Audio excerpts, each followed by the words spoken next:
ममता बनर्जी भी भाजपा के साथ गठबंधन कर चुकी हैं। आपके क्या कहते हैं, उद्धव ठाकरे भी गठबंधन कर चुके हैं। मुलायम सिंह की सरकार 2003 में अटल बिहारी वाजपेयी की सरकार में जॉर्ज फर्नांडिस के शामिल होने के कारण बनी थी। जॉर्ज फर्नांडिस ने पहल करके सरकार बनाई थी और मुलायम सिंह दोस्तबाज और एहसानमंद आदमी थे। वो लगातार जो है वो क्या कहते हैं बीजेपी की तमाम उसको जो है मतलब क्या कहते हैं अपना नुकसान करा के भी उन्होंने जो है मतलब इनसे संबंधों का निर्वहन किया। आपके बता, कांग्रेस सरकार में अगर नहीं आ रही है तो कांग्रेस अपने कंधे पर अपनी पालकी में बैठा के आपकी सरकार बनवा दे। कांग्रेस कोई राजनीतिक दल नहीं। फिर आप कहेंगे सबसे बड़े होने के नाते, तो सबसे बड़े होने के नाते अपमानित होकर के जो है क्या कहते हैं वो सबकी पालकी ढोए। स्वयं अपनी कानों से कई लोगों के मुंह से सुना है कि आपने होल हार्टेडली लोकसभा चुनाव में कांग्रेस के कैंडिडेट्स का समर्थन नहीं किया। तो आप हमारा समर्थन नहीं करेंगे, लेकिन हमारा समर्थन अपने लिए चाहिए। तो जो राजनीतिक दल हैं वो किसी ने चूड़ी नहीं पहन रखी कि आप हमको हरवाइए और हम आपको जितवाते। दिल्ली के चुनाव में कांग्रेस पहली बार ढंग से विपक्ष के रूप में लड़ गई कि हम जीते या न जीते, हम नरमी नहीं बरतेंगे। चुनाव जब चुनाव नजदीक आता है तो लालू प्रसाद यादव, तेजस्वी यादव के भी हल्के फुल्के बोल बदलने शुरू हो जाते हैं और आमतौर पर आरोप उन पर भी लगता है कि टिकट जो है वहां बेचा जा रहा है।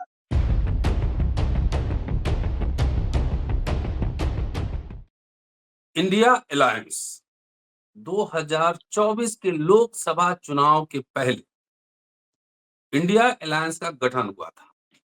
सूत्रधार थे नीतीश कुमार। पहली मीटिंग बिहार में हुई, उसके बाद दिल्ली, मुंबई, कई जगह मीटिंग हुई, लेकिन नीतीश कुमार वहां से इलेक्शन के पहले ही छिटक लिए।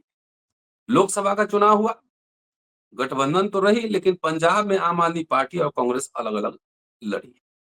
दिल्ली का चुनाव हुआ, हरियाणा का चुनाव हुआ, इंडिया अलायंस बिखरता नजर आया।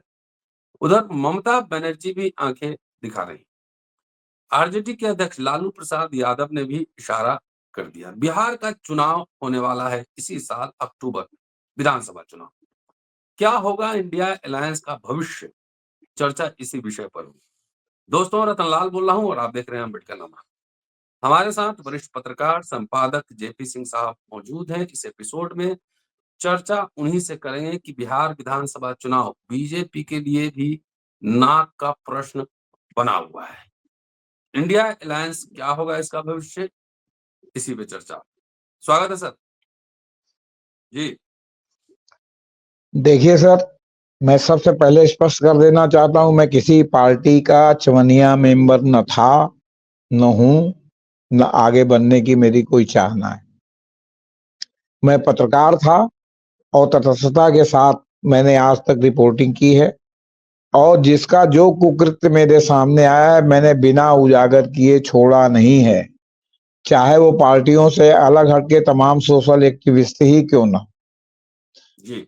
और वरना गूगल पर आप हमारे नाम से स्टोरी डाल के देख सकते हैं कि हमने किसके किसके बारे में क्या क्या तथ्य जो है लिखे हैं। ये मैं सफाई इसलिए देना चाहता हूं कि अगर आप किसी के पक्ष में कुछ कहें, अगर उसका कुछ पॉजिटिव हो तो तुरंत लोग उसके साथ आपका नाम जोड़ देंगे। कभी कहेंगे कि आप सांप्रदायिक हैं, कभी कहेंगे कि आप जो है कांग्रेसी हैं, कभी कहेंगे कि आप कम्युनिस्ट हैं। मैंने तटस्थता से सत्य बात कहना आजकल सबसे खराब बात। आपको कहीं ना कहीं ब्रांड कर दिया जाए। आपकी बात का मर्म समझने के लिए कोई तैयार नहीं। मैंने पत्रकारिता जीवन में ये बात खूब महसूस की है। एक बहुत बड़ी सोशल एक्टिविस्ट हैं, उनकी प्रेस कॉन्फ्रेंस थी और उन्होंने बहुत बड़े बड़े विज्ञापन कॉम्बैट कम्युनलिज्म के नाम पे पूरे देश के अखबारों में छपवाया था। अखबार चुनाव के पहले, मैं अखबार में रहने के कारण ये जानता हूं कि विज्ञापन का तंत्र कितना जो है जबरदस्त है और कितना पैसा लगता है और देश के चोटी के अखबारों में कितना पैसा लगता है। मैंने उनसे प्रेस कॉन्फ्रेंस में पूछ लिया कि भाई इतना बड़ा बड़ा विज्ञापन छपा, इसका फंड आपके एनजीओ के पास कहां से आया, किसने इसको फंड किया। तो उन्होंने कहा कि आप आरएसएस द्वारा प्लांटेड हैं। मैं आपके बात का कोई जवाब नहीं देना चाहता। तो मैं आरएसएस हो गया। मैंने एक तथाकथित मुस्लिम नेता से पूछा कि भाई आप कहते हैं कि मुसलमान कार सेवा करेंगे, अभी अयोध्या में कार सेवा का मामला नहीं था उसके पहले, और आपके साथ एक मुसलमान नहीं दिखाई पड़ रहा। तो उन्होंने कहा आप कम्युनिस्ट हैं क्या? इस तरह की बहुत अनेक घटनाएं मेरे साथ हो चुकी हैं, क्योंकि सत्य बोलना ही आजकल सबसे कठिन काम है, और आपकी राह में कांटे ही कांटे हैं, क्योंकि कोई आपका दोस्त नहीं रहता, सब कहते हैं कि अरे यार ये बड़ा खतरनाक आदमी है, इसको दूर रखो। तो ये कह के मैं अपनी बात इसलिए कहना चाहता हूं कि ताकि मेरी बात की विश्वसनीयता हो, और साथ में आप उसके जो है वो प्लस एंड माइनस खुद सोच के समझिए। देखिए, प्रोफेसर साहब ने बात शुरू की है इंडिया के गठन से और नीतीश कुमार जी के साथ। आपको मालूम है कि नीतीश कुमार जी ने खूब दबाव बनाया विपक्ष पर कि उनको संयोजक घोषित कर दिया जाए इंडिया गठबंधन का। लेकिन बात तो आ जाती है कि कांग्रेस सबसे बड़ी पार्टी है, तो कांग्रेस ने नहीं बनाया। अरे कांग्रेस कैसे बनाती? ममता बनर्जी बनाती, शरद पवार बनाते, उद्धव ठाकरे बनाते, आपके क्या कहते हैं अखिलेश यादव बनाते, केजरीवाल बनाते। भाई इतने लोग सब गठबंधन में शामिल थे, तो सबकी राय होती तभी तो आप बनते।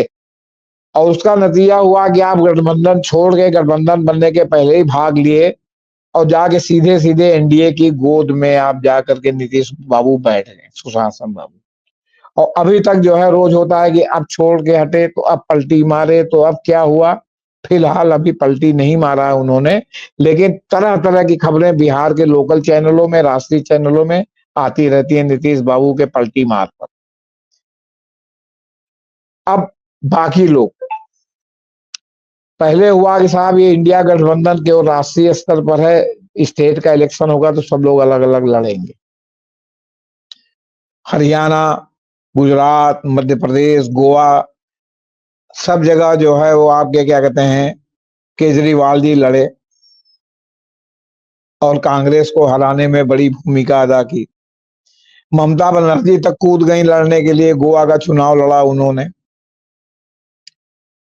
और कांग्रेस को 5 वोट भी काटा तो ये माना गया कि कांग्रेस का वोट ये काट रही हैं।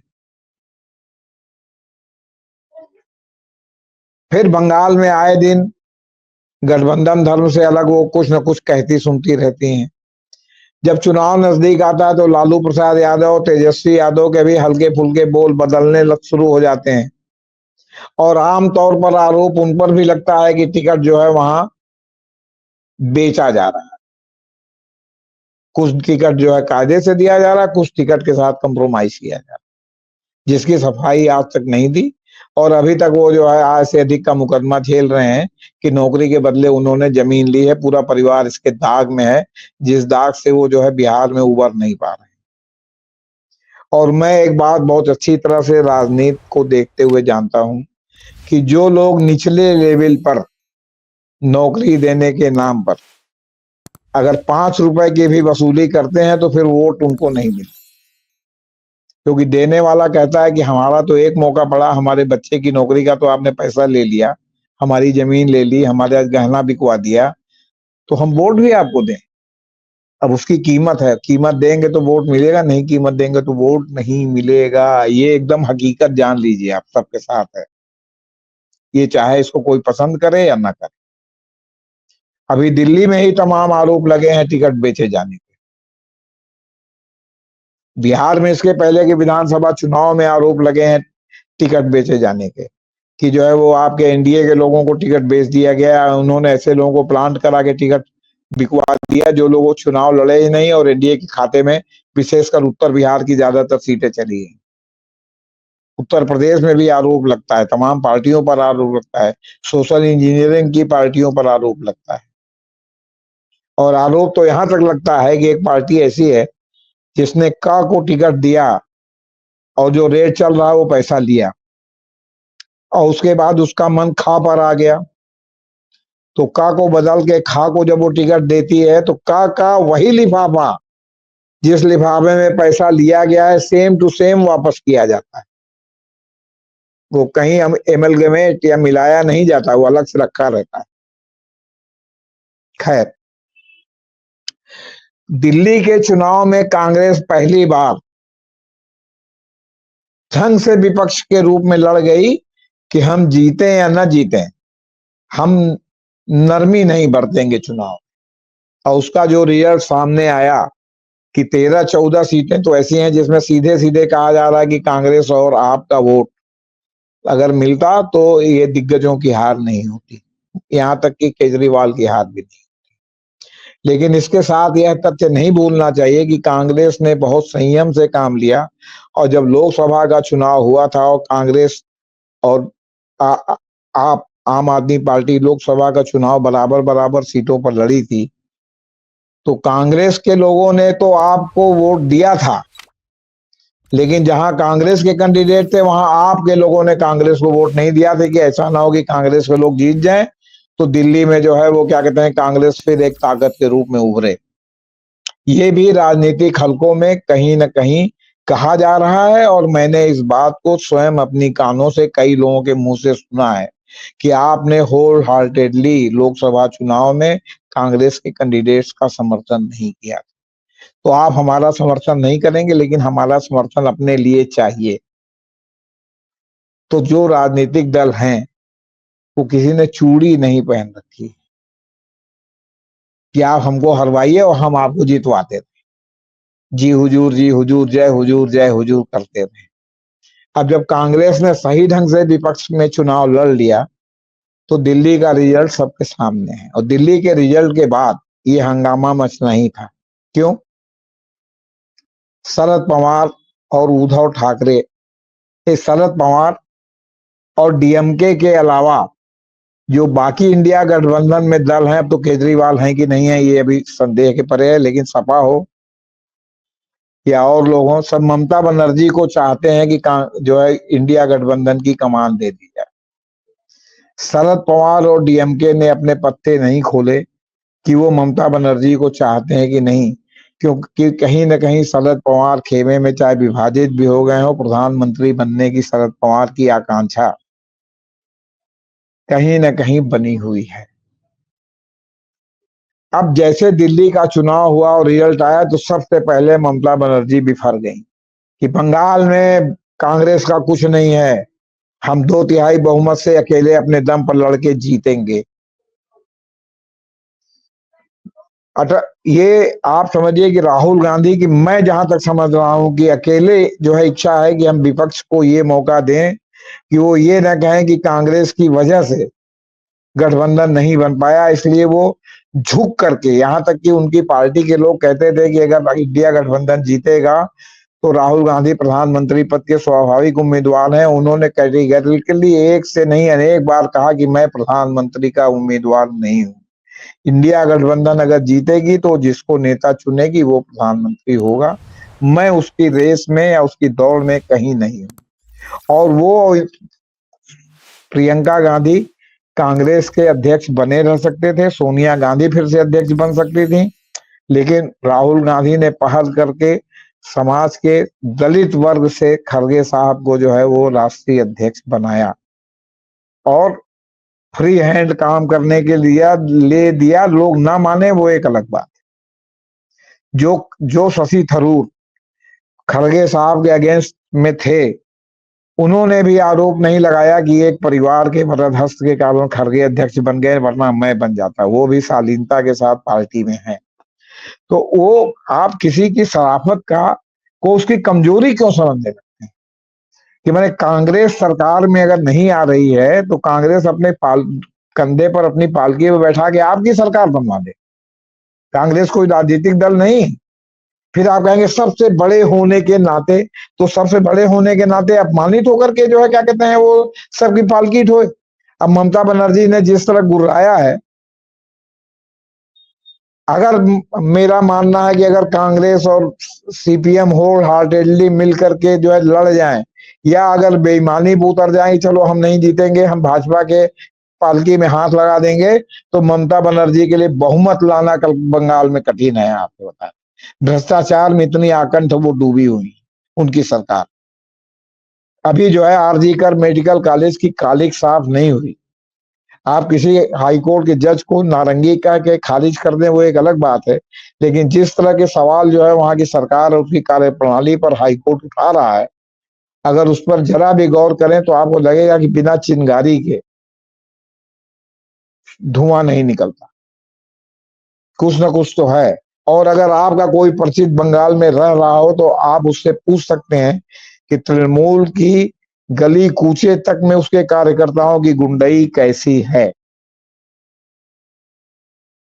तो सवाल इस बात का है कि सब में मर्मरिंग है, हर आदमी आप सपा चाहती है कि उनको सौंप दिया जाए, और लोग भाई तो शरद उद्धव ठाकरे चाहते हैं कि ममता बनर्जी नेता बन जाए, लेकिन शरद पवार से क्यों नहीं करवा रहे हैं ममता बनर्जी को नेता बनाया जाए? डीएमके से क्यों नहीं? वो लोग नहीं है आपके साथ।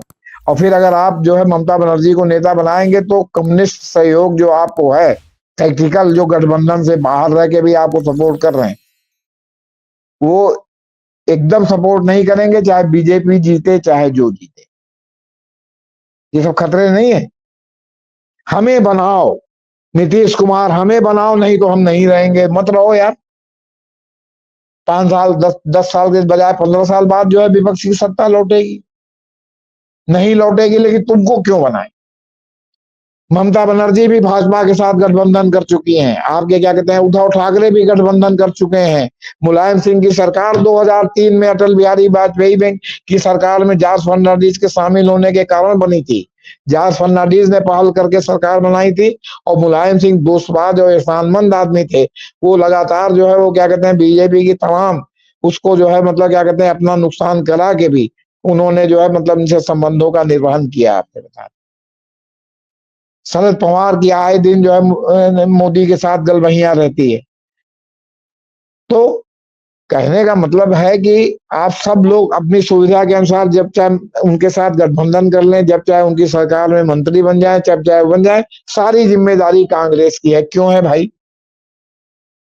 कांग्रेस की सारी जिम्मेदारी क्यों है? कांग्रेस ने अकेले क्या सबका ठेका ले रखा है? कांग्रेस विपक्षी दल नहीं है। तो कहने का मतलब है कि ये सब लोग जो गुर्रा रहे हैं, वहां सीट देने की बात आई तो पहले से कि हम गठबंधन नहीं करेंगे। अरे नहीं करेंगे, कांग्रेस में क्या कह देगा कि ये नहीं ठीक है मत करो फिर? और कांग्रेस अगर ठीक से लड़ जाए या ठीक से जो है वो भी जो है जिस तरह तुम भीतरघात करते हो कर दे, तो कहाँ खड़े रहोगे? फिर बाद में कहोगे कांग्रेस ने बड़ा भीतरघात किया। 4 लोगों का नाम लेके कहोगे कि वो वहां स्लीपर सेल है, वो उन्होंने कांग्रेस के पक्ष में काम किया, उन्होंने भाजपा के पक्ष में काम किया, तो फलाना किया, तो तुम्हारे पक्ष में करें, तब तुम कहोगे कि हाँ कांग्रेस ठीक थी। मतलब अपने पैर पर कुल्हाड़ी मारते रहे तो कांग्रेस ठीक। हम लेकिन नहीं कर। राम गोपाल यादव हैं जिनके ऊपर लगातार यादव सिंह मामले में उनके उनके पुत्र वधू और उनके पुत्र पर जो है आरोप है, हाई कोर्ट के फाइलों में दर्ज है। वो लगातार कांग्रेस के खिलाफ विषवमन करते हैं। तो क्या है ये सारे राजनीतिक प्रेक्षक कहते हैं कि वो जो है वो सभा में भाजपा के मोल हैं। जिस तरह तमाम लोग जो है ईडी और उसके डर से जो है वो लाइन डोरी उनकी टेढ़ी रहती, उसी तरह रामगोपाल की रहेगी। लेकिन अब रामगोपाल यादव चाचा हैं, अब अखिलेश यादव जब इस बात को समझें तब समझें, नहीं समझेंगे तो क्या होगा? ये आरोप हमेशा लगता रहेगा कि लीनियंसी है इनकी उनके प्रति कहीं ना कहीं। तो अब ये सब जो है राजनीतिक स्थिति है, ये खरी खरी बात है। और फिर मैंने जैसे पहले कहा, मैं अभी भी कह रहा हूँ कि न मैं कांग्रेसी हूँ, न मैं सपाई हूँ, न मैं भाजपाई। मैं निष्पक्षता के साथ पत्रकारिता मैंने की है, वो निष्पक्षता मेरी कायम है। कोई ये नहीं कह सकता कि मैंने अपनी कलम से जबरदस्ती किसी की प्रशस्ति लिखी हो तो दिखा दे। क्या लग रहा है सर, क्या फ्यूचर होगा? बिहार विधानसभा चुनाव है, बात राहुल गांधी बिहार विधानसभा में तो चुनाव में जो भी हो, जब अभी से ये नियत है तो क्या बरकत होगी? आखिर यूडीएफ और एलडीएफ केरल में है, यूडीएफ में भी कई दल हैं और एलडीएफ में भी कई दल हैं। एक की लीडरशिप सीपीएम के हाथ में है, एक की लीडरशिप कांग्रेस के हाथ में है। वहां आपस में जूता लात क्यों नहीं होता? लेफ्ट फ्रंट था आपके बंगाल में, वो ठीक है, वो हारने लगा। तो लेफ्ट फ्रंट में जब मुख्य दल सीपीएम ही हारने लगा, तो उसके जो और छोटे दल साथ में थे वो हारने लगे। तो मान लिया आज की डेट में उस तरह का लेफ्ट फ्रंट नहीं है, फिर भी है। उसमें तो कभी आपस में जूता लात नहीं हुआ कि फॉरवर्ड ब्लॉक ने कहा हो कि जो सीपीएम हमारा हक मार रही है। और जो उसमें और पार्टियां शामिल थी उन्होंने कहा हो कि फलाने हमारा हक मार रहे हैं या फलाने की सीट पर हम लड़ेंगे या हम भीतर घात करेंगे, ऐसा तो नहीं हुआ। तो अगर वहां हो सकता है तो राष्ट्रीय स्तर के गठबंधन में क्यों नहीं हो सकता? वो इसलिए नहीं हो सकता कि सबकी अपनी अपनी महत्वाकांक्षा है और सबने भीतर से एक खिड़की खोल रखी है। हम्म, मैं तो कहता हूं कि बीपी सिंह की जगह अगर मैं होता तो मैं कहता मैं भाजपा के परोक्ष समर्थन से भी सरकार नहीं बनाऊंगा, मैं नहीं प्रधानमंत्री बनूंगा, लेकिन मैं इनका समर्थन नहीं लूंगा। लेकिन उन्होंने भी परोक्ष समर्थन लिया था लेफ्ट राइट उसके दोनों। जी। तो उन्होंने भी जो लिया था ये उनकी प्रधानमंत्री की आकांक्षा को प्रतिबिंबित करता है। हाँ, उन्होंने मंडल कमीशन लगा के इस दाग को धोने की कोशिश की थी, इसमें भी कोई संदेह नहीं है। लेकिन वो जो प्रधानमंत्री बनने के लिए सहयोग लिया था उन्होंने, वो अक्षम्य है। विपक्ष ने ही अपने कंधे पर बैठा के भाजपा को आज इस स्थिति में पहुंचाया है। डॉक्टर लोहिया के गैर कांग्रेसवाद ने जब कम्युनिस्टों के साथ संसद के विधानसभा चुनाव में जनसंघ को भी शामिल करा के जो है मुख्य धारा में ला दिया, तो आम जनता में ये भावना गई कि जनसंघ भी त्याज्य नहीं है, जबकि पहले वो त्याज्य थी। किसी इलाहाबाद में खाता नहीं खुलता था उसका जनसंघ का, आपने बता दें, जमानत जब्त हो जाती थी। लेकिन 67 के बाद 69 में जो है इलाहाबाद में 68-69 में दंगा हुआ और दंगे के बाद पहली बार रामगोपाल संत के रूप में जनसंघ का खाता खुला था विधानसभा में उत्तर इलाहाबाद। और आज कई विधायक हैं, एमपी हैं जनसंघ के, माने भाजपा के प्रकरांतर से। तो कहने का तात्पर्य यह है कि अगर जनसंघ को पुनर्जीवन मिला है तो पहले लोहिया ने दिया मुख्य धारा में शामिल करा के, और उसके बाद जयप्रकाश नारायण ने जो है जनता पार्टी में शामिल करा के दिया। और जयप्रकाश नारायण ने जनता पार्टी में शामिल कराया तो ये सुनिश्चित नहीं किया कि आरएसएस की जो डुअल मेंबरशिप है उसका विवाद रहेगा, तो वो पहले निश्चित कर लें कि आप आरएसएस में रहेंगे कि आप जनसंघ के रूप में जनता पार्टी में रहेंगे। अगर जनता पार्टी में रहेंगे तो फिर आरएसएस में नहीं रहेंगे। क्यों? क्योंकि उस डेट में भी महात्मा गांधी की हत्या का दाग कहीं न कहीं संघ पर था, जिसको संघ अभी तक मिटाने की कोशिश कर रहा, मिटा नहीं पाया। चलिए, बहुत बहुत शुक्रिया सर। और राजनीति की कई लीलाएं होती हैं और कहते हैं ना इस हमाम में जो है ना क्या क्या है आप सब समझते हैं। लेकिन राहुल गांधी जिस तत्परता से आरएसएस से पूरा मुकाबला कर रहे हैं, क्या वही तत्परता, वही जोश विपक्ष के अन्य दलों में है? ये सोचने वाली बात है। शुक्रिया, देखते रहिए अम्बेडकर नामा। Thank you sir. जी, नमस्कार। नमस्ते सर।